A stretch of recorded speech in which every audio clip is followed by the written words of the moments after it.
داود وسليمان علما وقال الحمد لله الذي فضلنا على كثير من عباده المؤمنين জোরে বলেন আল্লাহু আকবার।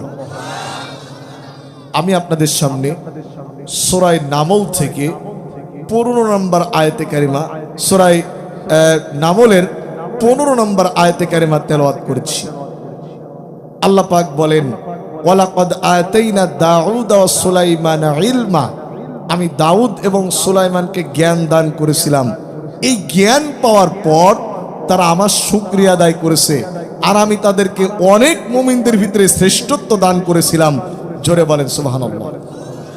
জ্ঞান একটা আল্লাহর নিয়ামত। জোরে বলেন তো কার নিয়ামত? এই নিয়ামত কেউ ভালো কাজে লাগায়, আবার অনেক মানুষ এই নিয়ামতকে খারাপ কাজেও।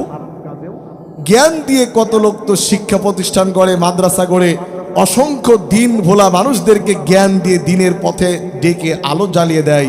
আর কত লোক তো জ্ঞান অর্জন করার পর বুনের জমি, ভার জমি, গিরামের জমি দখল করে নেয়। তাহলে কিয়ামতের দিন আল্লাহ রাব্বুল আলামিন তার বান্দাদেরকে 5টা প্রশ্ন করবেন। অন্যতম একটা প্রশ্ন, বান্দা আমি যে তোমাকে জ্ঞান দিয়েছিলাম, এই জ্ঞান তুমি কি কাজে লাগিয়েছো? আল্লাহু আকবার বলেন।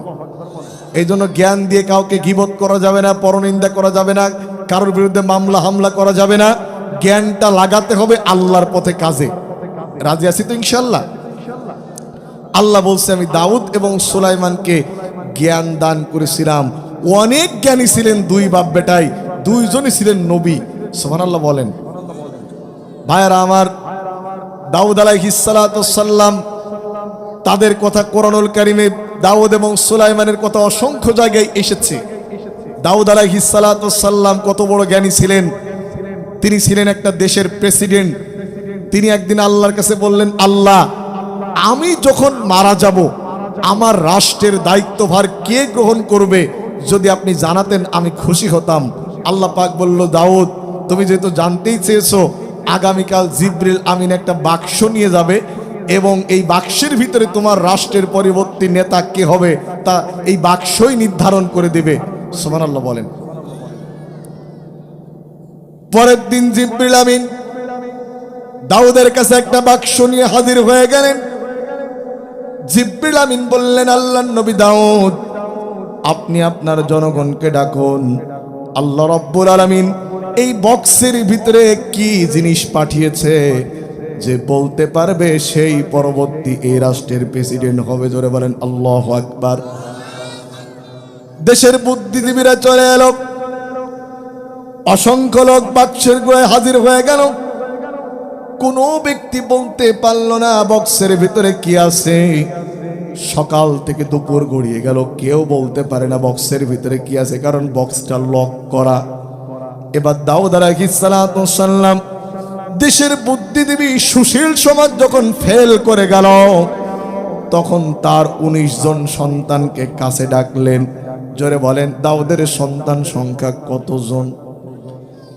এনজিও আমাদের ট্যাবলেট খাওয়াচ্ছে, 2টো সন্তানের বেশি নয়, একটা হলি ভালো হয়। কদিন পরে বলবেন না হলি ভালো হয়। দাউদের সন্তান সংখ্যা কতজন? 19 জন।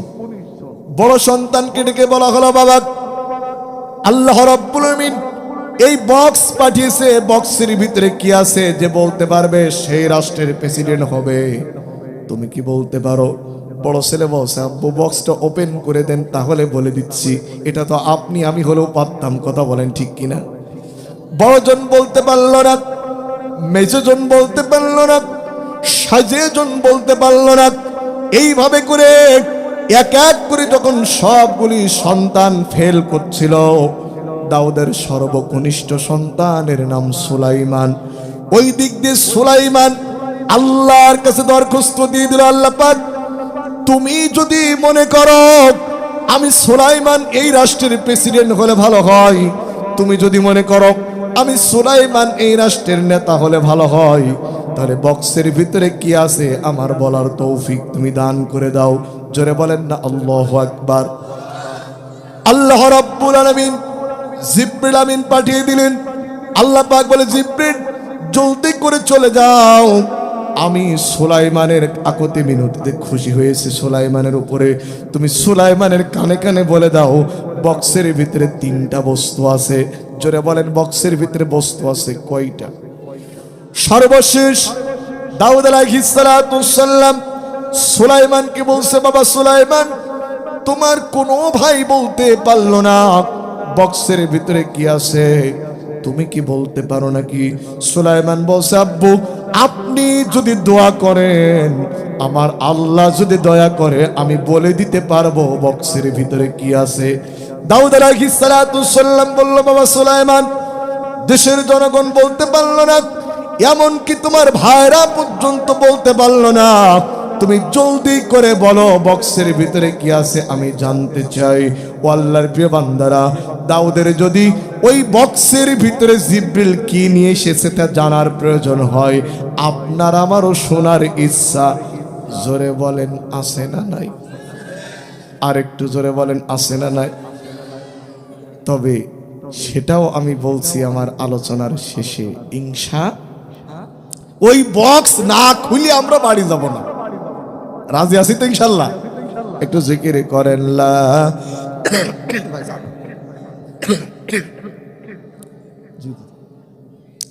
আরো জোরে, লা ইলাহা ইল্লাল্লাহ সুবহানাল্লাহ আলহামদুলিল্লাহ। আরো জোরে, লা ইলাহা ইল্লাল্লাহ সুবহানাল্লাহ আলহামদুলিল্লাহ। লা ইলাহা ইল্লাল্লাহ মুহাম্মাদুর রাসূলুল্লাহ। জোরে কোন সাল্লাল্লাহু।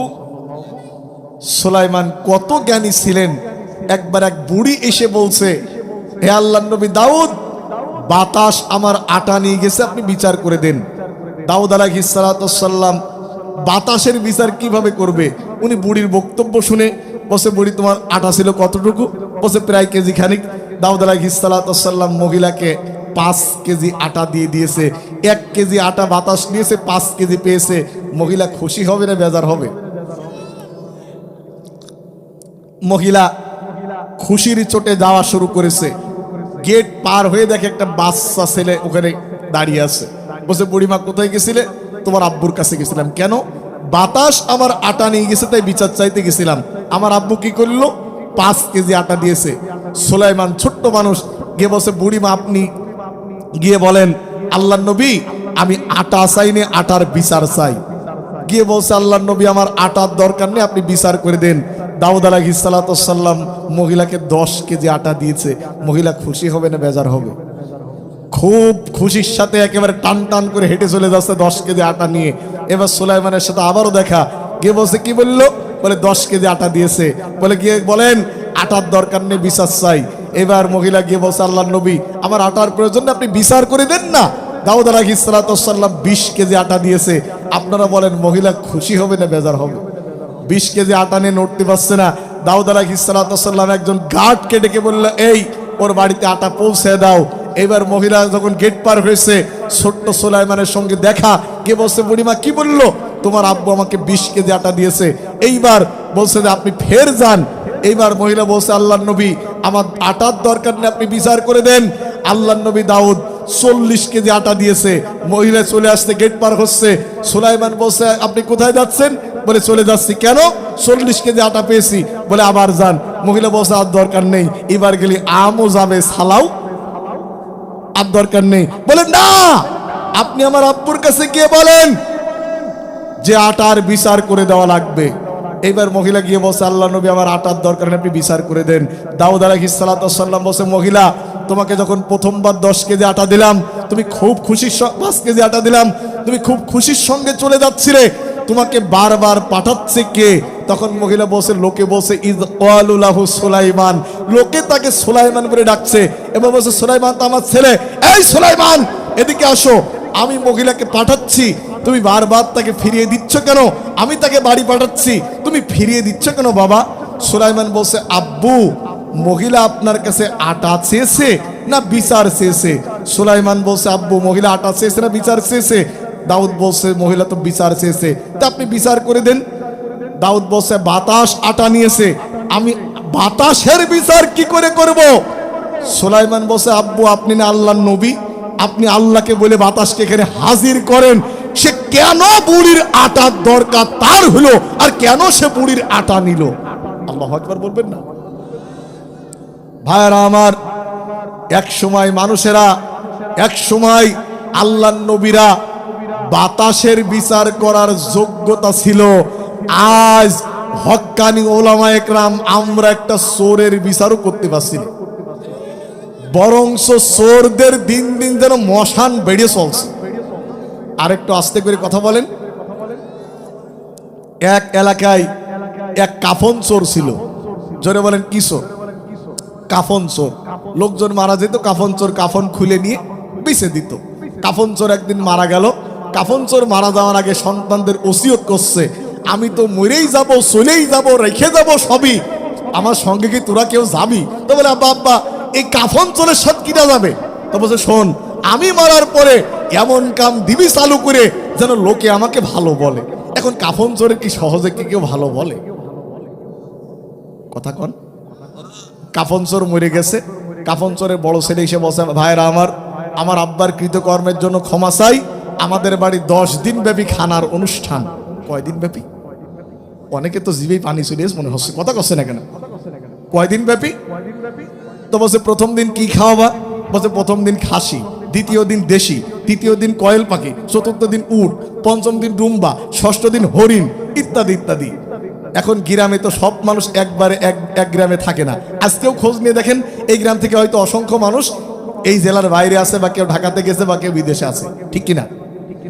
চতুর্থ দিনের দিন কিছু লোক গ্রামে ঢুকেছে, ঢুকে দেখে যে গ্রামে লাইন চলছে কাফন চোরের বাড়ি মুখো। বলছে, এই তোরা কোথায় চললি?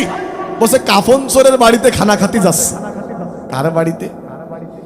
এই কথা শুনে ফেলেছে কাফন চোরের মেজে ছেলে। কি এত টাকা খরচ করে সৌদি আরব থেকে ডুম্বাইনে খরচ করে খাওয়াচ্ছি, তারপরেও কাফন চোরের নাম বিদায় হচ্ছে না। বলে, মিয়া ভাই খানা বন্ধ করো। এখনো মানুষ বাবার ওই কাফন চোরই বলছে। বলছে, আর কয়দিন চলে যাক। কয়দিন শেষ হয়ে গেল, কাফন চোরের ছেলেরা মিটিং করে বলছে, শোনো, বাপ করেছে অকাম, আমরা যদি করি সুকাম হবে না, তাতে বাপের সুনাম, আমাদেরও অকাম করতে হবে। কি বলে, বাপের পেশা আমরাও বেছে নেব, আমরাও কাফন চুরি করব, তবে পদ্ধতি হবে ভিন্ন। আমরা কাফনও চুরি করব, লাশটাকে পেরেক মেরে গাছের সঙ্গে বেঁধে রাখবো। আপনাকে আমার কথা শুনতেছেন? গ্রামে 6 দিন পর একটা মানুষ মারা গেল। জোরে বলেন, কয়দিন?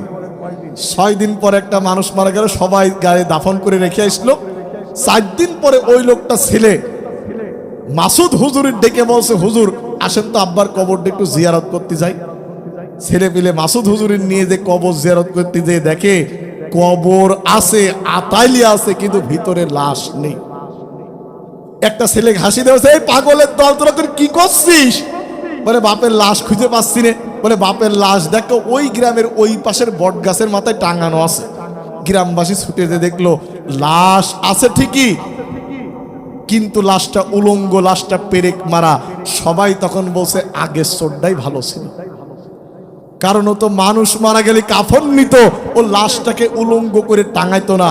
বর্তমানে এমন সিচুয়েশন তৈরি করছে কিছু কিছু লোক, যাদের উপরে অতিষ্ঠ হয়ে মানুষের এখন বলছে আগের চোর কয়টাই ভালো ছিল।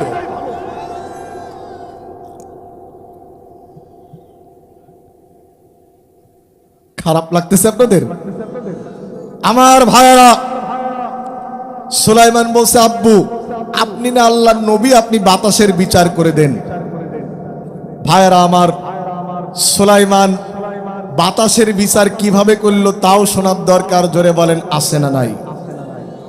আমার ভাইয়েরা, আল্লাহ রাব্বুল আলামিন সুলাইমানকে নবী বানায় দিলেন। ব্যাপক ক্ষমতা এবং শক্তির অধিকারে আল্লাহ পাক সুলাইমানকে করেছিলেন। তামাকে তরল বানাবার ক্ষমতা আল্লাহ পাক সুলাইমানকে দিয়েছিলেন। জিন এবং ইনসান পিপিলিকার ভাষা বোঝার মতো যোগ্যতা আল্লাহ পাক সুলাইমানকে দিয়েছিলেন। শুধু তাই নয়, আল্লাহ পাক অতুলনীয় সাম্রাজ্য সুলাইমানকে দান করেছিলেন। আল্লাহ পাক বলেন, وحشر لسليمان جنوده من الجن والإنس والطير فهم يوزعون। জোরে বলেন আল্লাহু আকবার। আল্লাহ পাক বলেন, আমি সুলাইমানকে ব্যাপক এক সৈন্য বাহিনী দান করেছিলাম। সুলাইমানের সৈন্য ছিল 3 প্রকার। জোরে বলেন কয় প্রকার? মানুষেরা জমির উপরে যুদ্ধ করত, জিনরা নৌপথে যুদ্ধ করত, আর পাখিরা আকাশ পথে যুদ্ধ করত। পাখিরা যুদ্ধ করতে পারে এমন কথা কি আপনারা কখনো শুনেছেন নাকি? শুনেছেন তা মনে নেই। আলাম তারা কাইফা ফাআলা রাব্বুকা বিআসহাবিল ফিল আলাম ইয়াজআল কাইদাহুম ফি তাদলিল ওয়া আরসালা আলাইহিম তায়রান আবাবিল। জোরে বলেন আল্লাহু আকবার। বারামান সুলাইমানকে আল্লাহ পাক ব্যাপক সাম্রাজ্য দান করেছিলেন।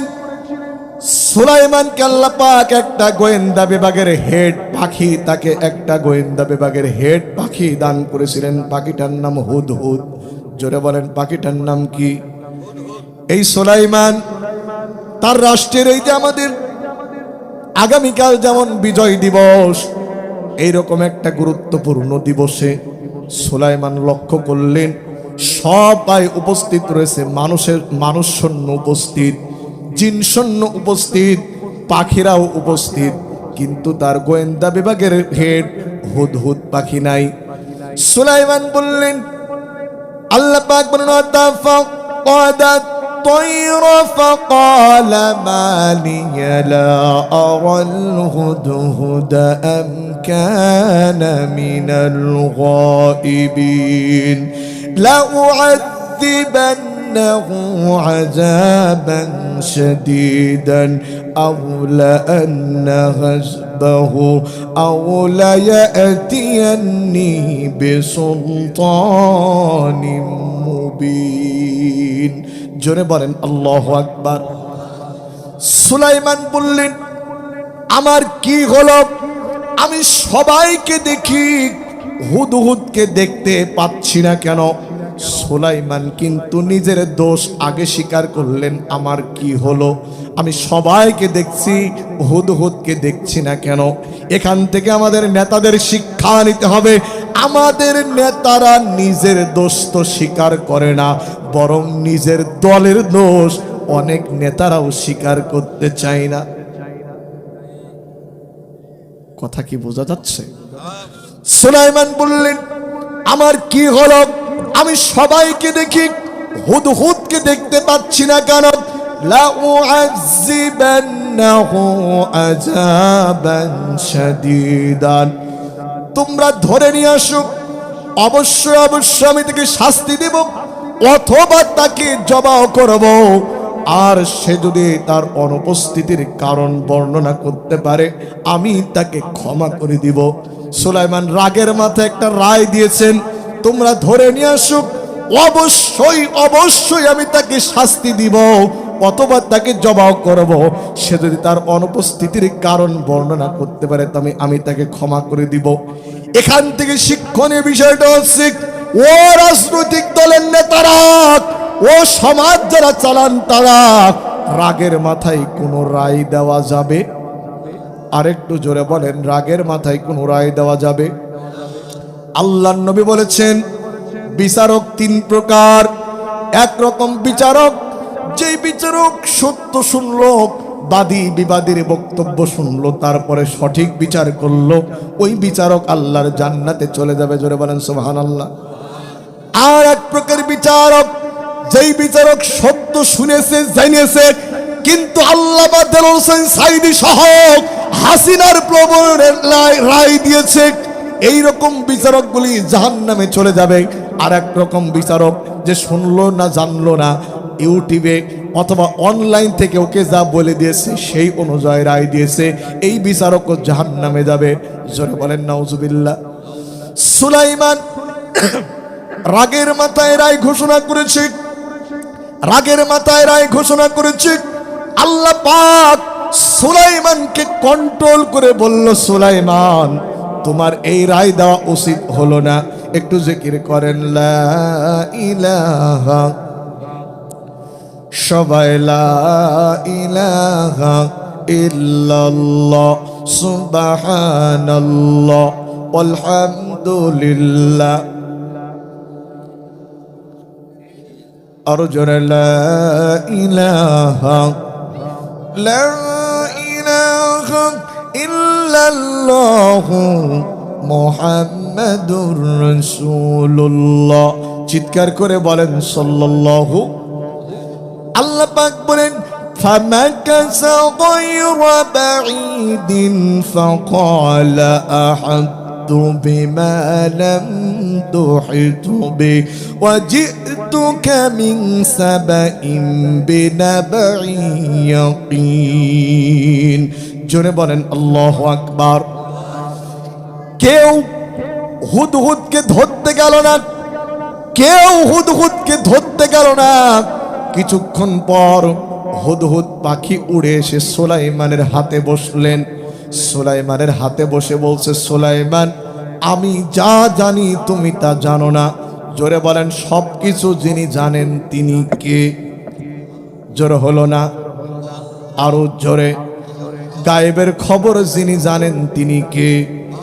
কুল লা ইয়ালামু মান ফিস সামাওয়াতি ওয়াল আরদিল গায়বা ইল্লাল্লাহ। গায়েবের খবর একজন যিনি জানেন, চিৎকার করে বলেন না তিনি কে? আলিমুল গায়বি ওয়াশ শাহাদাতি হুয়ার রাহমানুর রহিম। গায়েবের খবর জানে একমাত্র, জোরে বলেন। জোর হলো না। কিন্তু আমার বাংলাদেশে অনেক জটালাত, অনেক সটলাত, অনেক শিকল আলা গায়েবের খবর বলে, আমরা তা আবার বিশ্বাসও করি। নবী বলেছেন কেউ যদি গণকের কাছে যায় তার বলা কথা বিশ্বাস করে, যদি কোনো ব্যক্তি গণকের কাছে যায় তার বলা কথা যদি কেউ বিশ্বাস করে, 40 দিন তার কোনো ইবাদত কবুল। আবার এই জাতীয় জটালাদের আমরা আবার বাবাও বলি। আমি আমার আলোচনায় বলে থাকি, আমার হিন্দু ভাইরা হয়েছে মা নে ব্যস্ত, আর মুসলমান কয়টা হয়েছে বাপ নে ব্যস্ত।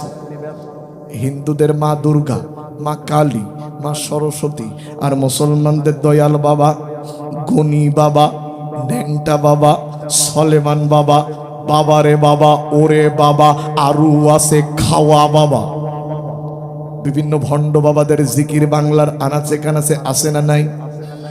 ওহির নাম তোমার লাগবে কাজে মিজানের বেলাও বারে, ওই নাম তোমার লাগবে কাজে হাসরের বেলাও হৃদয় খোলে মধুর সুরে গাওরে বাবার গাওয়ানারে, হৃদয় খোলে মধুর সুরে গাওরে খাজার গাওয়ান। জোরে কর নাউজুবিল্লাহ। হৃদয় খুলে বলতে হবে, জবান খুলে বলেন তো কার নাম? এ মুসলমান জবান খুলে বলেন তো কার নাম? আল্লাহর নাম নিয়ে বাঁচতে চাই, আল্লাহর নাম নিয়ে মরতে চাই। যদি প্রয়োজন হয় আল্লাহর নামকে ধারণ করতে গিয়ে, আল্লাহর নামকে টিকে রাখতে গিয়ে, আল্লাহর নামের মর্যাদা রক্ষা করতে গিয়ে আল্লাহর কোরআনের জন্য নিজের জীবন দিতে হবে, জান দিতে হবে, মাল দিতে হবে। কারা কারা প্রস্তুত হাত তুলে আল্লাহকে দেখান। নারায়ে তাকবীর, নারায়ে তাকবীর। কোরআন সুন্নাহর আলো, নারায়ে তাকবীর। চলে যাচ্ছেন না তো আপনারা? ওয়াজ কিন্তু কেবল শুরু হইল। ঠিক আছে তো? ভাইরা আমার, গভীর মনোযোগ। কোন ব্যক্তি হুদহুদকে ধরতে যাওয়া লাগলো না। হুদহুদ পাখি সুলাইমানের হাতের উপরে বসে বলছে, নবী সুলাইমান, আমি যা জানি তুমি তা জানো না।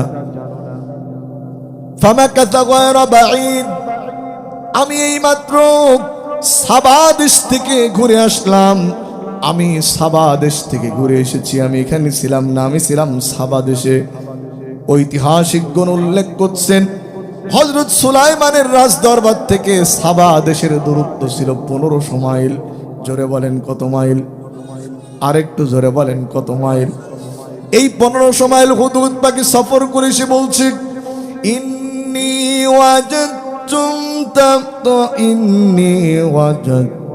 রাতান তামলিকুহুম ওয়া উতিয়াত মিন কুল্লি শাইইন ওয়া লাহা আরশুন আযীম। জোরে বলেন আল্লাহু আকবার। আমি এখানে ছিলাম না, আমি সাবা দেশে গিয়েছিলাম। ওখানে গিয়ে দেখি একটা মহিলা রাষ্ট্রকে নিয়ন্ত্রণ করছে, একটা মহিলা রাষ্ট্রটাকে কন্ট্রোল করছে। ঐতিহাসিকগণ বলেছে মহিলাটার নাম রানী বিলকিস। জোরে বলেন তো মহিলাটার নাম কি? হুদহুদ পাখি বলছে, নবী সুলাইমান, আমি রাষ্ট্রের ভিতরে গিয়ে দেখলাম এমন কোন নিয়ামত নাই যা আমার আল্লাহ পাক ওই রাষ্ট্রকে দান করে নাই। এমন কোন নিয়ামত নাই যা আমার আল্লাহ পাক ওদেরকে দান করে নাই। একটা বিশাল বড় সিংহাসন আল্লাহ পাক ওই মহিলাকে দিয়েছে। কিন্তু আমি আশ্চর্য হয়ে গেলাম। ওয়াজাদতুহা ওয়া কওমাহা ইয়াসজুদুনা লিশ-শামসি মিন দুনিল্লাহ ওয়া যায়্যানা লাহুমুশ-শাইতানু আ'মালাহুম। আমি গিয়ে দেখলাম ওই দেশের রানী, ওই দেশের রাজা এবং প্রজা আল্লাহ পাককে বাদ দিয়ে, শয়তান আল্লাহ পাককে বাদ দিয়ে তারা সূর্যকে সেজদা করেছে। জোরে বলেন নাউজুবিল্লাহ। সেজদা হবে, জোরে বলেন কার জন্য? কুল ইন্না সালাতি ওয়া নুসুকি ওয়া মাহইয়ায়া ওয়া মামাতি লিল্লাহি রাব্বিল আলামিন। নিশ্চয় আমার নামাজ, আমার কুরবানি, আমার বেঁচে থাকা, আমার মরে যাওয়া, জোরে বলেন তো সব হবে কার জন্য? আমার নির্বাচন, আমার ভোট হবে কার জন্য? আরেকটু জোরে বলেন কার জন্য? কিন্তু আল্লাহর জন্য আজ পর্যন্ত সাধারণ পাবলিকদের কথা বাদ দিলাম, আল্লাহর জন্য আমরা হুজুররা আজ পর্যন্ত এক হতে পারলাম? এই মন্দিরের ঠাকুর আর ওই মন্দিরের ঠাকুর, এই দুই দাদার জীবনে ঝগড়া বাঁধল না। এই মসজিদের হুজুর আর ওই মসজিদের হুজুরের সহজে মিল হচ্ছে না। কেন? এই মসজিদের হুজুর সৌদি আরবে গেল, ওখান থেকে দেখেছে এখানে কিছু লোক হাত বাঁধছে, আর ওই মসজিদের হুজুর এখানে হাত বাঁধছে। এই মসজিদের হুজুর তারাপি 8 রাকাত পড়ছে, ওই মসজিদের হুজুর তারাপি 20 রাকাত পড়ছে। এই মসজিদের হুজুর নামাজে সূরা ফাতিহার পরে আমিন বলে মসজিদের 4 আঙ্গুল উঁচু করে ফেলছে। ওই মসজিদের হুজুর মোটে কালে আমিন একেবারে গলায় শাসা শব্দ করে আস্তে করে বলছে। এই মসজিদের হুজুর বলছে ইয়া নবী সালাম আলাইকা। ওই মসজিদের হুজুর মোটে কালে সালামই পড়ছে না। এই মসজিদের হুজুর দোয়া করছে হাত তুলে, ওই মসজিদে তো দোয়াই করছে না। এই নিয়ে দলাদলি, ঠেলা ঠেলি, গুতো গুতি, ফতুয়া সালাসালি আমাদের আছে না নাই? শুনুন, সূরা আরাফ খুলে দেখুন, যে আলেমদের এত সম্মান শ্রদ্ধা, ওই আলেমদেরকে আল্লাহ পাক বলছেন উতলু আলাইহিম নাবাল্লাযী আতাইনাহু ইনসালাখা। আল্লাহ সূরা আরাফের 175 নম্বর আয়াতে কামাসালিল হিমারি ইয়াহমিলু আসফারা, এখানে আলোচনা করতে গিয়ে আল্লাহ পাক বললেন ওই শ্রেণীর মানুষের সংখ্যা এমন যাদেরকে আমি তাওরাতের জ্ঞান দিয়েছিলাম, তারা ওই গাধার মতো, যেই গাধা পিঠের উপরে চিনি বহন করে কিন্তু চিনি স্বাদ পায় না।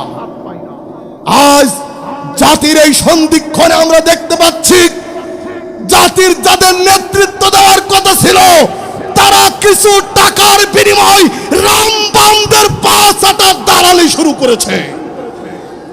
ভাইরা আমার, আকীদার মসলা নিয়ে তারা আজকে ময়দানে আবার সোচ্চার হয়েছে।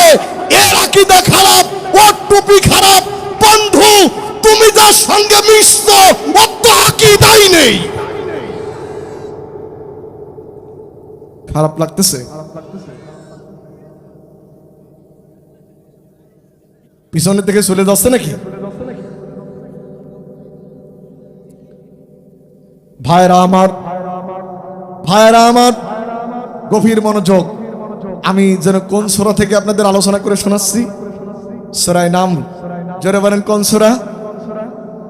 তো হুদহুদ পাখি বলছেন নবী সুলাইমান, আমি দেখলাম ওই দেশের জনগণ এবং রানী আল্লাহ পাককে বাদ দিয়ে সূর্যকে সেজদা দিচ্ছে।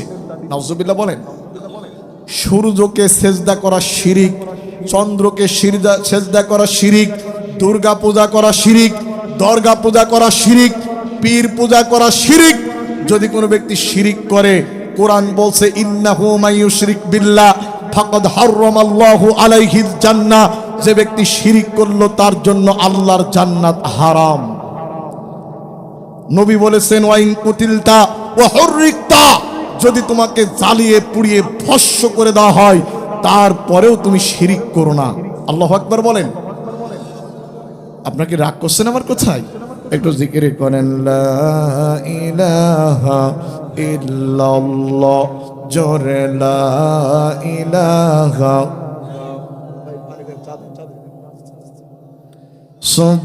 সুবহানাল্লাহ ওয়ালহামদুলিল্লাহ লা ইলাহা ইল্লাল্লাহ, জোরে সুবহানাল্লাহ ওয়ালহামদুলিল্লাহ লা ইলাহা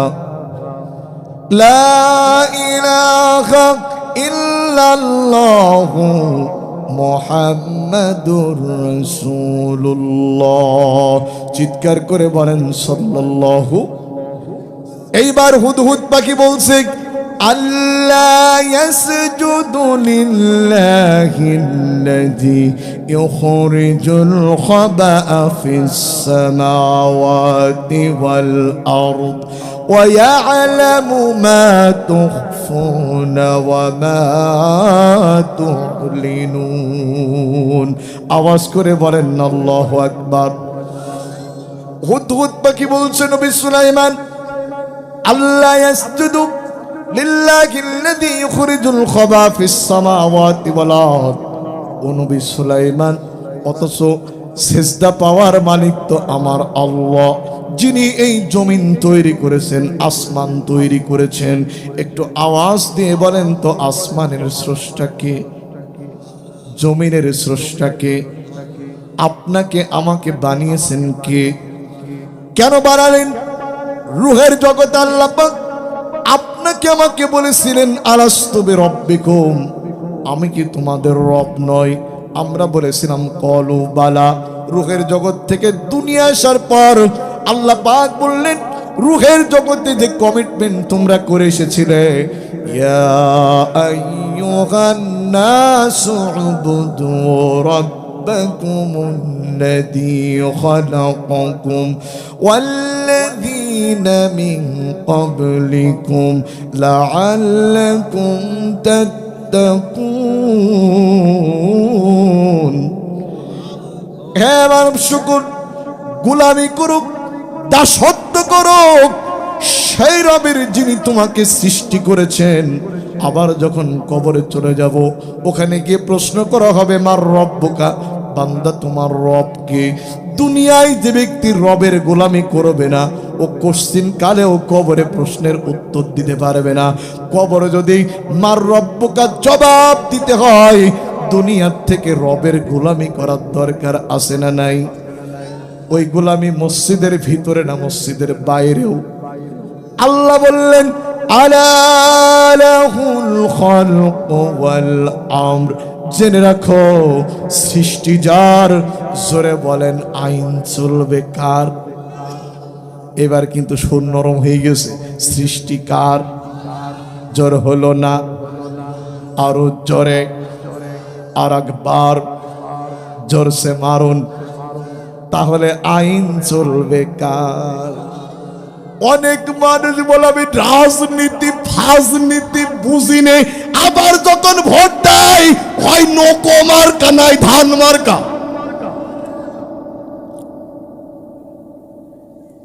চা তো ফ্রিজ মার্কা ঠান্ডা হয়ে গেছে ভাই, চার দরকার নেই, গরম পানি নিয়ে আসেন। এত ঘন ঘন চা খালি ওরা আবার মাইন্ড করলে, হুজুর ভোট আসার আগ দিয়ে তো আপনারাই শুরু করেছেন। ভাইরা আমার গভীর মনোযোগ। হুদহুদ পাখি বলছে নবী সুলাইমান, অথচ আল্লাহ জমিন এবং আসমানকে সৃষ্টি করেছেন এবং আমাদের রিজিক তিনি দান করেছেন। সুবহানাল্লাহ বলেন। ও আল্লাহর বান্দার, আমাদের রিজিক দেয় কে? ওয়ামা মিন দাব্বাতিন ফিল আরদি ইল্লা আলাল্লাহি রিজকুহা। এই পৃথিবীর ভিতরে এমন কোন বিচরণশীল জীব নাই যে জীবের রিস্কের দায়িত্ব আল্লাহ তার নিজ হাতে উঠায় নেয় নাই। জোরে বলেন আল্লাহু আকবার।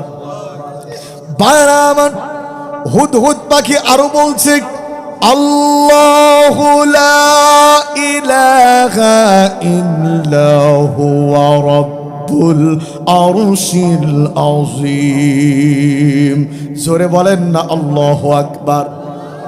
হুদহুদ পাখি কালেমা পড়তেছে, লক্ষ্য করেন, আল্লাহু লা ইলাহা ইল্লা হুয়া।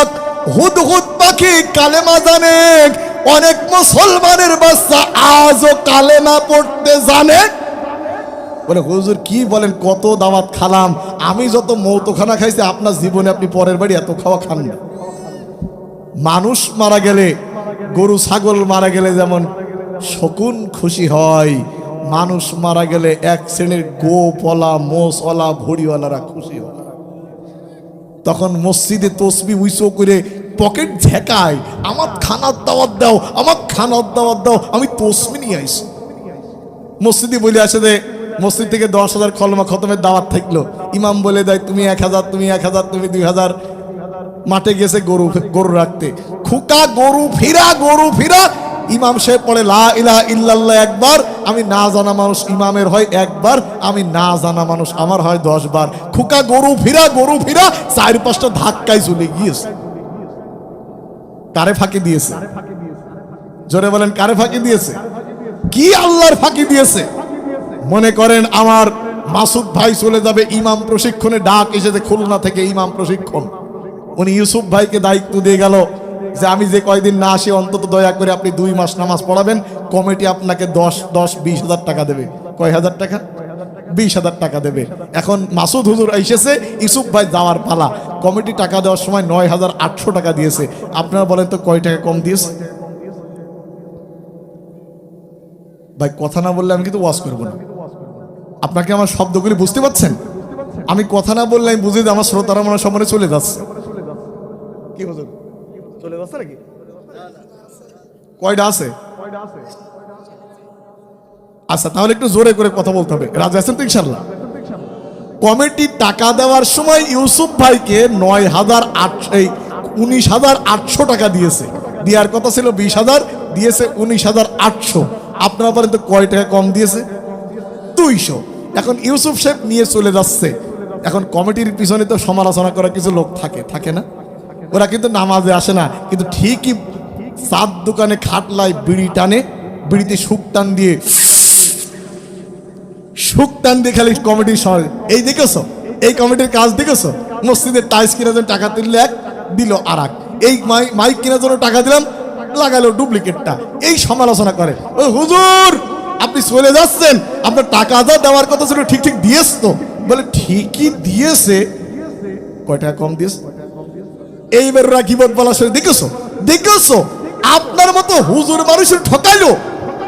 তাই ইউসুফ সাহেব চিন্তা করছে, তো জবাব যাচ্ছে না। বলছে আরে বাবা, আমার ঠকে কি করবে, আমিও তোদের ঠকাইছি। বলছে কিরকম? বলে পুষ মাস মাঘ মাস শীতের ভিতরে নামাজ পড়ালাম, একদিন উজু করে পড়াইনি। কারে ঠকিয়েছে? ও নিজেই ঠকেছে। ও ফাঁকিবাজ, তুমি কলমা পড়া দাওয়াত খাবা, কলমা পড়বা না। বন্ধুগণ, হুদহুদ পাখি কালেমা জানে, মুসলমানের বাচ্চা কালেমা জানে না। এই এলাকায় অসংখ্য কওমি মাদ্রাসা, এই এলাকায় অসংখ্য ছাতি ভাইয়েরা রয়েছে, দিনের জন্য সময় লাগান 3 দিন 40 দিন এভাবে করে সময় লাগান, আপনি অনেক মাসলা মাসাইল শিখে যেতে পারবেন। আলহামদুলিল্লাহ বলেন, আরেকটু জোরে বলেন আলহামদুলিল্লাহ। ভাইয়েরা আমার, হুদহুদ পাখি বলা শেষ করলো, এবার সুলাইমান বলছে قال سننظر أصدقت أم كنت من الكاذبين। ও হুদহুদ, আমি তোমার কথা ততক্ষণ পর্যন্ত বিশ্বাস করব না, আমি তোমার কথা ততক্ষণ পর্যন্ত বিশ্বাস করব না যতক্ষণ না এর সত্যতা পাবো। এখান থেকে আপনার আমার শিক্ষা, একজন হুজুর, একজন আলেম যা বলল তাই মেনে নেওয়ার নাম ইসলাম নয়। আগে দেখতে হবে হুজুর যা বলেছে কোরআন সুন্নাহর সঙ্গে মেলে কিনা। যদি মেলে হুজুরের কথা বারবার মানতে হবে, কারণ আল্লাহ পাক বলেন ফাসআলু আহলা যিকরি ইন কুনতুম লা তা'লামুন। তুমি জানো তার কাছ থেকে যে জানে, অর্থাৎ হুজুরের কথা অন্ধভাবে মানা যাবে না।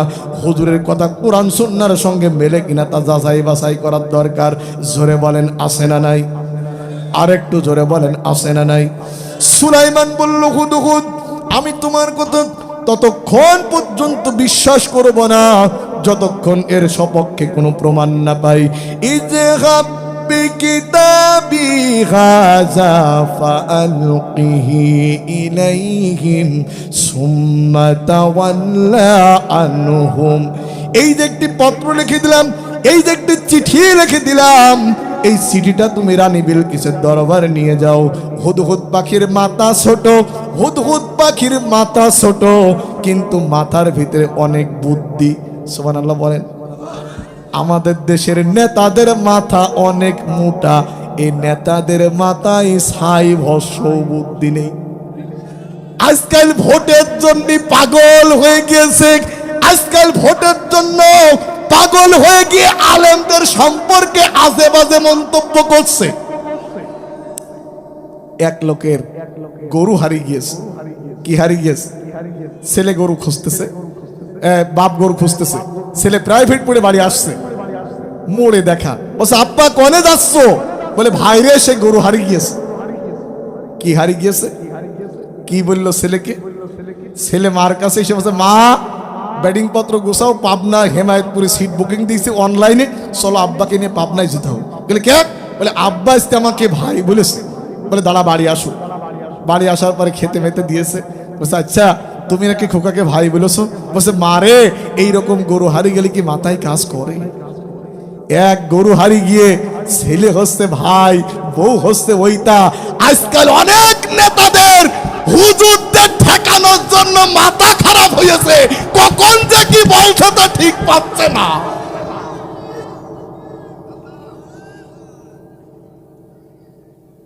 একটা তাকবীর দিল, তা স্লোগানের লোক পাওয়া গেল না রে। আইরে কপাল পোড়া। ভাইরা আমার, বন্ধুগণ, সুলাইমান বলছে তুমি এই চিঠিটা নিয়ে যাও, তুমি রানী বিলকিসের কাছে সাবমিট করো।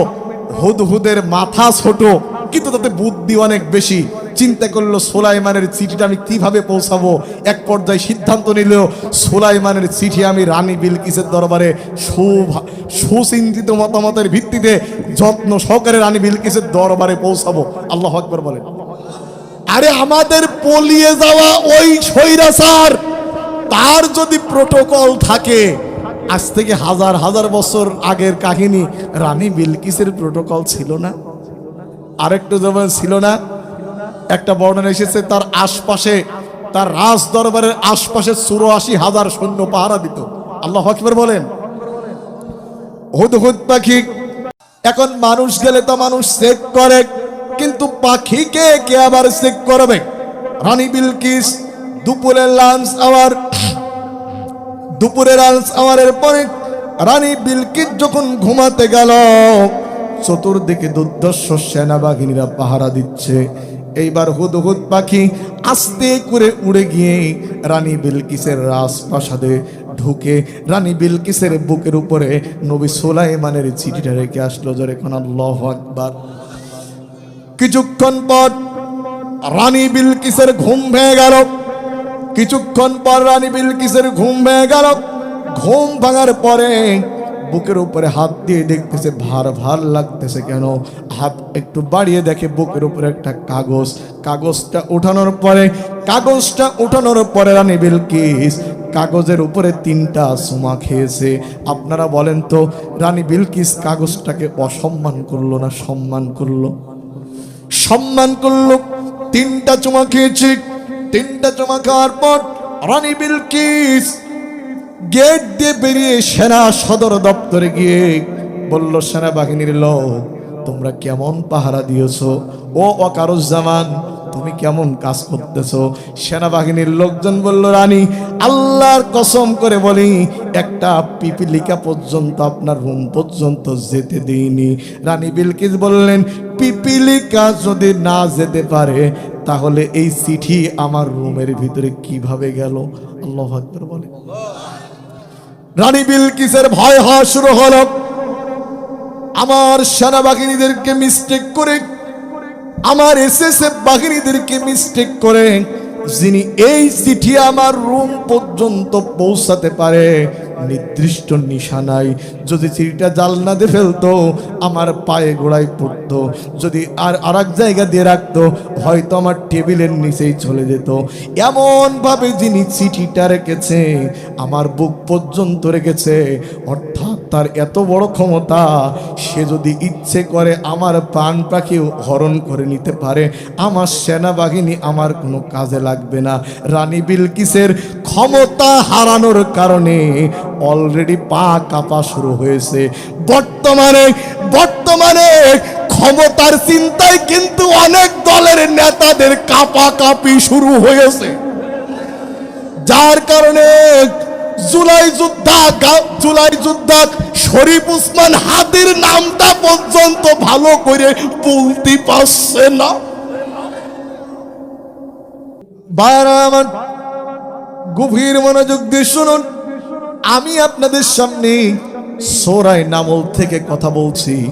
আমি অন্য অন্ধদের মতো গতানুগতিক ওয়াজ করি না। কোনো বক্তার ক্যাসেট মুখস্থ করে আপনাদের সামনে আসিনি। আল্লাহর কসম করে বলি, কোন বক্তার ক্যাসেট মুখস্থ করে আপনাদের সামনে ওইটা ডেলিভারি করছি না। একটু মনোযোগ দিন। রানী বিলকিস এবার সিদ্ধান্ত নিল, জরুরি ভিত্তিতে পার্লামেন্টের স্পিকারকে ডেকে বলল, তুমি পার্লামেন্ট কল করো। পার্লামেন্টের স্পিকার পার্লামেন্ট যখন কল করার ঘোষণা করলো, হুদহুদ পাখি চিন্তা করলো, আমি আর বাইরে থাকবো না, সংসদের ভেন্টিলেটরের ভিতরে বসে ওরা কি সিদ্ধান্ত নেয় আমি সুলাইমানের কাছে ট্রান্সমিট করে দিব। জোরে বলেন আল্লাহু আকবার। রানী বিলকিস পার্লামেন্টে উপস্থিত। পার্লামেন্টের সমস্ত সদস্যরা পার্লামেন্টে হাজির হয়ে গেল। সব নেতারা বলছে, রানী, কি কারণে আপনি এই সংসদ ও টাইমে কি কারণে আপনি আহ্বান করলেন? কি কারণে আপনি অসময়ে সংসদ কল করলেন? রানী বিলকিস কি বলতেছেন? ক্বালাত ইয়া আইয়ুহাল মালাউ ইন্নী উলকিয়া ইলাইয়া কিতাবুন কারীম। জোরে বলেন না আল্লাহু আকবার। মাইকারা ভাই একটু আওয়াজটা বাড়িয়ে দাও, একটু জোরে বলেন আল্লাহু আকবার। ভাইরা আমার, রানী বিলকিস বলতেছে, ও আমার পার্লামেন্টের সদস্যরা, রহিম আল্লাহ তাআলু আলাইয়া ওয়াতুনি মুসলিমিন। জোরে বলেন আল্লাহু আকবার। চিঠিতে তেমন কোনো কিচ্ছু লেখা নাই। চিঠিতে লেখা আছে ইন্নাহু মিন সুলাইমান। এই চিঠি এসেছে সুলাইমানের পক্ষ থেকে। ওয়া ইন্নাহু বিসমিল্লাহির রহমানির রহিম, আল্লাহর নামে শুরু। আল্লাহ তাআলু আলাইয়া ওয়াতুনি মুসলিমিন। ও রানী, এই চিঠি পাওয়ার পর তুমি দ্রুত গতিতে ইসলাম কবুল করো। সুবহানাল্লাহ বলেন। এক সময় আমরা হুমকি দিতাম, দুর্ভাগ্যজনক, এখন আমরা হুমকি খাই, রাজাকারের ট্যাবলেট বলে এখন আবার আমাদের অনেকে গালি দেয়। ভাইরা আমার, যে মাল একবার ব্যান্ড হয় ওই মাল কিন্তু আর সহজে বিক্রি করা যায় না। রাজাকারের ট্যাবলেট 24 সালে ব্যান্ড হয়ে গেছে, পুরনো মাল নতুন বোতলে যারা আমদানি করার চেষ্টা করছে, তোমরাও একদিন ওইভাবে ব্যান্ড হয়ে যাবে। ভাইরা আমার, গভীর মনোযোগ, গভীর মনোযোগ। রানী বিলকিসকে বলতেছি, আল্লাহ তাআলা আলাইয়া ওয়াতুনি মুসলিমিন। ও রানী, তুমি এইটা জানার পরে তুমি দ্রুত ইসলাম কবুল করে চলে আসো। এবার রানী বিলকিস বলতেছে, ইয়া আইয়ুহাল মালাউ আফতুনি ফি আমরি মা কুনতু কাতিআতান আমরান হাত্তা তাশহাদু। হে আমার নেতারা, আমি কি করতে পারি তোমরা আমাকে পরামর্শ দাও। নেতাদের ভিতরে ভালো নেতা আছে, আবার বাটপার দালাল নেতাও। আরেকটু যারা বলেন ভালো নেতা আছে, বাটপার দালালও। এবার দালালরা কি বলছে, ক্বালু নাহনু উলু কুওয়াতিন ওয়া উলু বাসিন শাদীদ। ও রানী, আমরা অত্যন্ত শক্তিশালী, আপনি যুদ্ধ করেন, আমরা ইচ্ছা মতো ওদের সাইজ করতে পারবো। রানী বিলকিস বললেন, ক্বালাত ইন্নাল মুলুকা ইযা দাখালু ক্বরিয়াতান আফসাদুহা। তো দেখছেন না কেন? ক্বালাত ইন্নাল মুলুকা ইযা দাখালু ক্বরিয়াতান আফসাদুহা ওয়াজআলু ইজ্জাতা আহলিহা আযিল্লা ওয়া কাযালিকা ইয়াফআলুন। শোনো, কোন রাষ্ট্রের ভিতরে যদি কেউ যদি প্রবেশ করে, ওই দেশের সম্মানিত লোকগুলিকে বেইজ্জত করে আর সমাজের ভিতরে অন্যায় অশ্লীল দিয়ে ভরে দেয়, শোনো, তারা চামচারা বলছে, নেত্রী আমাদের অনেক পাওয়ার, আমরা শক্তিশালী। দেখেন না আজকাল নেতা সে কিন্তু চামচা বেশি হয়েছে, আর মূল নেতা চাইতে চামচারা কিন্তু হইচই করে বেশি। এক নেতার বিয়ে হবে, কন্যা পক্ষের লোকজন ছেলে দেখতে আসছে, চামচা নাস্তা খাওয়ার লোভে ওই রুমের ভিতরে ঢুকেছে। কন্যা পক্ষের লোকজন বলতেছে, ওকে ছেলের টাকা পয়সা আছে নাকি? ছেলের বাপ চাচারা বসে রয়েছে, তারা কিছু বলছে না। চামচা বলছে, আপনাদের কয় টাকা লাগবে? সোনালী ব্যাংক, অগ্রণী ব্যাংক, কৃষি ব্যাংক, জনতা ব্যাংক, বিকাশ ব্যাংক, ডাচ বাংলা ব্যাংক, ইসলামী ব্যাংকেও ছিল, কিন্তু জামাত ইসলামের লোকজন নিয়ন্ত্রণ করছে বলে আমরা অ্যাকাউন্ট সরিয়ে ফেলিস। বলে বাবা, এত টাকা? বলছে পুকুর টুকুর আছে নাকি? ছেলের বাপ চাচা কিছু বলছে না। চামচা বলছে, কয় পুকুরের মেয়ে আপনাদের মেয়ে মাছ খাবে? আরে পাঙাশ মাছের পুকুর, ইলিশ মাছের, পাঙাশ মাছের পুকুর, ইলিশ মাছের পুকুর। এরপরে রয়েছে আমরা খুলনা থেকে বেরেলে করে লবণ পানি নিয়ে এসে ইলিশ মাছ চাষ করতেছি। আপনাদের মেয়ে কয় পুকুরের মাছ খাবে? বলছে আম বাগান টাগান আছে নাকি? বলে ল্যাংড়াম, ফজলিয়াম, আরো আছে রাজশাহীর হাড়ি ভাঙ্গাম, কত বাগান আমার নেতার যত পাওয়ার, এই এলাকায় কোনো নেতার অত পাওয়ার নেই।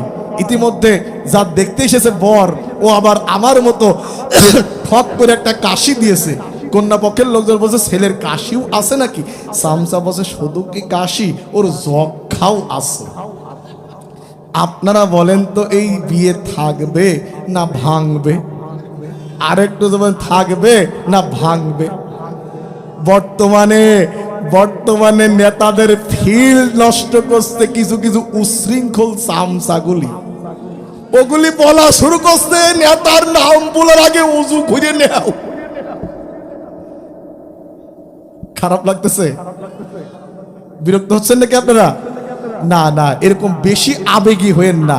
বেশি আবেগী হলে আবেগের কাজ কিন্তু অনেক সময় বিবেকের তাড়নায় না করলে আবেগের কাজ কিন্তু মাঠে দাঁড়ায় না।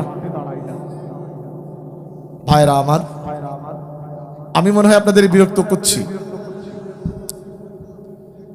ভাইরা আমার, আপনারা একটা পর্যন্ত পারলে থাকেন, আমি একটু পরে চলে যাব। বারামান রানী বিলকিস বলছে, কোন রাষ্ট্রের ভিতরে যদি কেউ প্রবেশ করে, ওই রাষ্ট্রের সম্মানিত লোকগুলিকে তারা বেইজ্জত করে দেয়। ওয়া ইন্নী মুরসিলাতুন ইলাইহিম বিহাদিয়াতুন। রানী বিলকিস বলছে, আমি তাকে হাদিয়া দিয়ে পরীক্ষা করব, আমি তাকে হাদিয়া দিয়ে পরীক্ষা করব, আমি তাকে উপঢৌকন দিয়ে পরীক্ষা করব। সে যদি আল্লাহর নবী হয় তাহলে উপঢৌকনের কাছে সে কাত হবে না, আর যদি সে আল্লাহর নবী না হয় উপঢৌকনের কাছে কাত হয়ে যাবে। এর প্রমাণ আমরা দেখতে পাচ্ছি, স্বৈরাচার পালিয়ে যাওয়া স্বৈরাচার টাকা দিয়ে আল্লামা মামুনুল হক, আল্লামা দেলোয়ার হোসেন সাঈদী সহ অসংখ্য আলেমদেরকে স্বৈরাচারের কিনার চেষ্টা করেছিল। একটু জোরে বলেন কথা ঠিক কিনা? কিন্তু সে পেয়েছিল কাফিল উদ্দিন সরকার সালের মতো কিছু দালাল, সে পেয়েছিল ওই সুলাকিয়া ইমামের মতো কিছু দালাল। হকপন্থী মেনিস্ট্রিপ কোন আলেমকে সে কিনতে পারে নাই। কথা বলেন ঠিক কিনা? রানী বিলকিস বললেন, অবশ্যই আমি তাকে পরীক্ষা করব, সে যদি আল্লাহর নবী হয় তাহলে সে আমার উপঢৌকন নেবে না। আর তোমরা জেনে রাখো, টাকা দিয়ে কখনো নবীদেরকে কন্ট্রোল করা যায় না। জোরে বলেন আল্লাহু আকবার। আর একটু জোরে বলেন না আল্লাহু আকবার। একটু জিকির করেন, লা ইলাহা ইল্লাল্লাহ, জোরে লা ইলাহা, সুবহানাল্লাহ আলহামদুলিল্লাহ, লা ইলাহা ইল্লাল্লাহ, সুবহানাল্লাহ আলহামদুলিল্লাহ। আর জোরে লা ইলাহা ইল্লাল্লাহ, সুবহানাল্লাহ, লা ইলাহা ইল্লাল্লাহ মুহাম্মাদুর রাসূলুল্লাহ। জোরে কোন সাল্লাল্লাহু। রানী বিলকিস তার অর্থমন্ত্রীকে ডেকে বললেন, তুমি যাও 10 কেজি সোনা নিয়ে সুলাইমানের দরবারে যাও। স্বরাষ্ট্রমন্ত্রীকে বললেন, তুমি যাও 5 কেজি রৌপ্য নিয়ে। আর প্রতিরক্ষা মন্ত্রীকে বললেন, তুমি যাও 4 কেজি হীরা নিয়ে। অসংখ্য দামি দামি স্বর্ণ অলঙ্কার নিয়ে নেতা মন্ত্রীর যখন সুলাইমানের রাজ দরবারের দিকে রওনা করলো, ওই দিক দিয়ে হুদহুদ পাখি তো সবকিছু ওখানে বসে শুনতেছে। সুবহানাল্লাহ বলেন।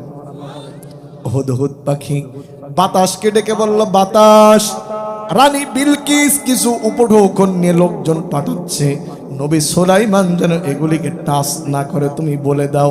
সুবহানাল্লাহ বলেন। এইবার নেতারা 10 কেজি স্বর্ণ, 3 কেজি রৌপ্য, 4 কেজি হীরা নিয়ে গিয়ে সুলাইমানের রাজ দরবারের সিঁড়িতে যখন পা রেখেছে, ওরা তাকিয়ে দেখে, আমরা তো নিয়ে এসেছি 10 কেজি স্বর্ণ, সুলাইমানের রাজ দরবারের সিঁড়িগুলি স্বর্ণ দিয়ে মুড়ানো। সুবহানাল্লাহ কোন, আরেকটু জোরে কোন সুবহানাল্লাহ। সবকিছু দেখলেন, সুলাইমান একই কথা, তোমরা গিয়ে বলো যদি তোমাদের রানী ইসলাম কবুল না করে এমন সৈন্যবাহিনী পাঠাবো তার মোকাবেলা তোমরা করতে পারবে না। জোরে বলেন আল্লাহু আকবার। পররাষ্ট্রমন্ত্রী ওখান থেকে ছুটে এসে বলছে, রানী বিলকিস বলছে, খবর কি বলো?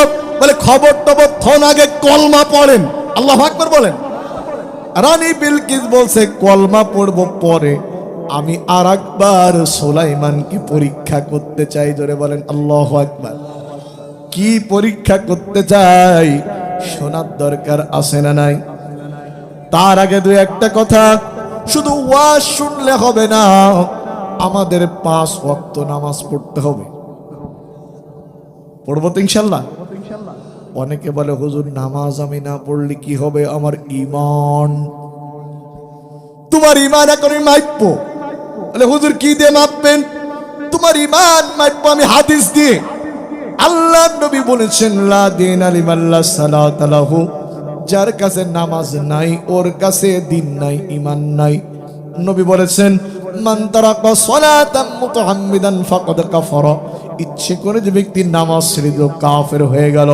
নবী বলেছেন বাইনাল আবদি ওয়া বাইনাল কুফরি তারাকুস সালাত, কাফের আর মুমিন চিনা যায় নামাজে। ও আল্লাহর বান্দারা, আপনার নাম ভোটার তালিকায় মুসলমান থাকতে পারে, জন্ম নিবন্ধনের খাতায় আপনি মুসলমান থাকতে পারেন, আপনার নাম 62 পর্চায় আপনি মুসলমান থাকতে পারেন, আপনি যদি 5 ওয়াক্ত নামাজ যদি আদায় না করেন, আপনি আর হরি বাবুর ভিতরে কোনো পার্থক্য নাই। নামাজ আপনাকে আদায় করতে হবে। জোরে বলেন কয় ওয়াক্ত? আর একটু জোরে কয় ওয়াক্ত? নামাজ পড়লে কি হবে? উতলু মা উহিয়া ইলাইকা মিনাল কিতাবি ওয়া আকিমিস সালাহ ইন্নাস সালাতা তানহা আনিল ফাহশাই ওয়াল মুনকার। হে নবী, এই কিতাব তেলাওয়াত করো যা তোমার প্রতি অবতীর্ণ করা হয়েছে, এই কিতাব তেলাওয়াত করো আর নামাজকে আদায় করো। নিঃসন্দেহে নামাজ মানুষদেরকে অন্যায় খারাপ কাজ থেকে বাঁচায়া দেয়। কিন্তু অনেকে আছে নামাজও পড়ে শুধু সুবহানাল্লাহ 49 কোটি, আলহামদুলিল্লাহ 37 লাখ সুদের উপরে টাকা আছে চাচা মিয়ার 58 লাখ। টাকার গরমে হয়েছে মসজিদের সভাপতি। কিসের গরমে? ইমাম যদি সুদের বিরুদ্ধে একটু কড়া ওয়াজ করে, পরের সপ্তাহ আসার আগেই ইমাম তালাক দিয়ে দেয়। মেয়ে মানুষ তালাক দিতে হয় 3 মাসে 3টে, হানাফি মাযহাব অনুযায়ী 1 মাস একবারে দিলেও হয়, কিন্তু ইমাম তালাক দেয় একবারেই 3টে। কথা কর। সুদের ভিতরে 70টা গুনাহ। ফাইল্লাম তাফআলু ফাযানু বিহারবিন মিনাল্লাহি ওয়া রাসূলিহি। সুদের ভিতরে 70টা গুনাহ। 1 নাম্বার গুনাহ আল্লাহ এবং তার রাসূলের বিরুদ্ধে যুদ্ধ করা, নাউজুবিল্লাহ কোন। আর সবচাইতে ছোট গুনাহ হচ্ছে নিজের মায়ের সঙ্গে মেলামেশা করা, নাউজুবিল্লাহ বলেন। আর একটা বর্ণনা এসেছে 1 টাকা যে সুদ খায় 36 বার জিনার গুনাহ তার আমলনামায় যোগ হয়, নাউজুবিল্লাহ বলেন। 1 টাকা খেলে যদি 36 বার হয়, 1 লক্ষ টাকা যে ব্যক্তি সুদ খেয়েছে কয় লক্ষ গুনাহ যোগ হয়েছে? 36 লক্ষ। আমার বন্ধুগণ, কোন বেশ্যা মহিলা, কোন ব্যভিচারী মহিলা যদি তার ছেলে এবং মেয়ের বিয়েতে আপনাদেরকে দাওয়াত দেয়, আপনারা বলবেন সি থু আস্তাগফিরুল্লাহ, একটা নোংরা মেয়ে তার ছেলের বিয়েতে মেয়ের বিয়েতে আমাদেরকে দাওয়াত দিয়েছে। বেশ্যা নারীর দাওয়াত, তার কর্মের কারণে কেউ তার বাড়ি দাওয়াত খেতে চায় না। আর সুদখোর মসজিদে গেলে বলে মিয়া ভাই সামনের কাতারে যাও, মিয়া ভাই সামনের কাতারে যাও।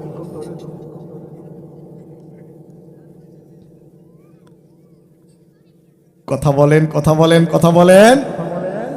ভাইরা আমার, সুদ আমরা ছাড়বো, জোরে বলেন ইনশা। কিয়ামতের আগে 2টি পাপ ছড়িয়ে পড়বে, একটা হচ্ছে জেনা আর অপরটি হচ্ছে সুদ। আজকে সমাজের লোক বাড়ি করার নেশায় বিদেশ যেয়ে নারী হারিয়ে ফেলছে। একদিনই তো সব ওয়াজ করা যাচ্ছে না। এক বুড়ি বলছে যে পুড়িয়ে যখন গেছি পান না খেয়ে আর উঠছি না, চলেই যখন আইসি কয়েকটা কথা না বইলে বাড়ি যাচ্ছি না। তাতে ভালো লাগলে দাওয়াত দিয়ে, না হলে দাওয়াত দেওয়ার দরকার নেই। আমার কাছে ম্যান মেনে ওয়াজ পাওয়া যাবে না, সলিড ওয়াজ পাতে হলে আমাকে ডাকতে হবে। ভাইরা আমার, তাহলে নামাজ পড়ার দরকার, জোরে বলেন আসে না নাই? কেন নামাজ পড়বেন না ভাই? কেন নামাজ পড়বেন না? এই যে কবর, আপনাদের পাশেই দেখুন কত মানুষ ওখানে ঘুমিয়ে আছে, তারা আমাদেরই পরিচিত লোক, তাদেরকে আর পাওয়া যাচ্ছে না। ইলা ইয়াউমিল কিয়ামা, কিয়ামতের আগে আর তাদের সঙ্গে আমাদের দেখাও হবে না। কেন কোরআন পড়েন না? একটিবার আমার দিকে তাকান। আল্লাহ আপনার মতো দুটি কান দিয়েছে, দুটি হাত দিয়েছে, দুটি পা দিয়েছে, কিন্তু আপনার মতো দুটি চোখ আল্লাহ আমাকে দেয়নি। আমি আমার মাকে দেখলাম না, আমার সন্তানকে দেখতে পেলাম না। আমি আপনারা কে কিভাবে বসে আছেন একজন মানুষকেও দেখতে পাচ্ছি না। কিয়ামতের দিন যদি আল্লাহ আপনাকে আর আমাকে পাশাপাশি দাঁড় করিয়ে বলে, ও আব্দুর রহিম, তোর তো আমি চোখ দিয়েছিলাম, আর ওই অন্ধ মানুষটাকে আমি চোখ দিয়েছিলাম না, সে আমার কোরআনের জ্ঞান অর্জন করলো, সে দাঈল আল্লাহর ভূমিকা পালন করলো, তোকে আমি চোখ দিয়েছিলাম, তুই কি করেছিস? কি জবাব দিবেন সেদিন? কি জবাব দিবেন? নিজের বিবেকের কাছে প্রশ্ন করুন। এখন যদি রাত না, এখন ঘুমাবেন, এটা রাত, যদি ঘুম না ভাঙে আপনার জন্য শুরু হবে পরকাল। যদি ঘুম ভাঙলে হবে সকাল, আর রাত্রে বেলা যদি ঘুম না ভাঙে এখান থেকে আপনার জন্য শুরু হয়ে গেল পরকাল। কি নিয়ে উঠবা যুবক ভাই? তোমার মতো আমিও যুবক, আমার দুইটা পা অ্যাক্সিডেন্টে দুইটা পা ভেঙে গেছে। কত কষ্ট করে আজকে আপনাদের মাঝে এসেছি। যার কণ্ঠের থেকে আলোচনা শুনছেন, চোখ তো নষ্ট হয়েছেই জন্ম থেকে। এবছর জুলাই মাসের 24 তারিখে এক মারাত্মক মর্মান্তিক অ্যাক্সিডেন্টে দুই পায়ের এ জায়গা থেকে ভেঙে গেছে, দুইটা পায়ের ভিতরে রড পোড়া। আমি আজকে 6টা-7টা মাস আল্লাহকে সেজদা দিয়ে নামাজ পড়তে পারি না। ও যুবক, তোমার তো এখনো পা ভালো আছে, হাত ভালো আছে, কেন আল্লাহ পাককে সেজদা দাও না? আজ এখন থেকে যদি সেজদা দিয়ে তওবা করে ফিরে আসো, অতীতের সব গুনাহ যিনি মাফ করে দিবেন তিনি কে? ইন্নাল্লাহা ইয়াগফিরুয যুনুবা জামিআ। তুমি কত গুনাহ করেছো ওটা ধর্তব্য বিষয় না, তুমি যদি ফিরে আসো, লা তাকনাতু মির রাহমাতিল্লাহ, আমার রহমত থেকে তুমি নিরাশ হয়ে যেও না। জোরে বলেন আল্লাহু আকবার। ভাইরা আমার, এই লাইটটা বন্ধ করো, লাইট বন্ধ করো। ভাইরা আমার, আপনাদের উদাত্ত আহ্বান, প্রত্যেকে আপনারা 5 ওয়াক্ত নামাজ পড়বেন। পারবেন তো ইনশাআল্লাহ?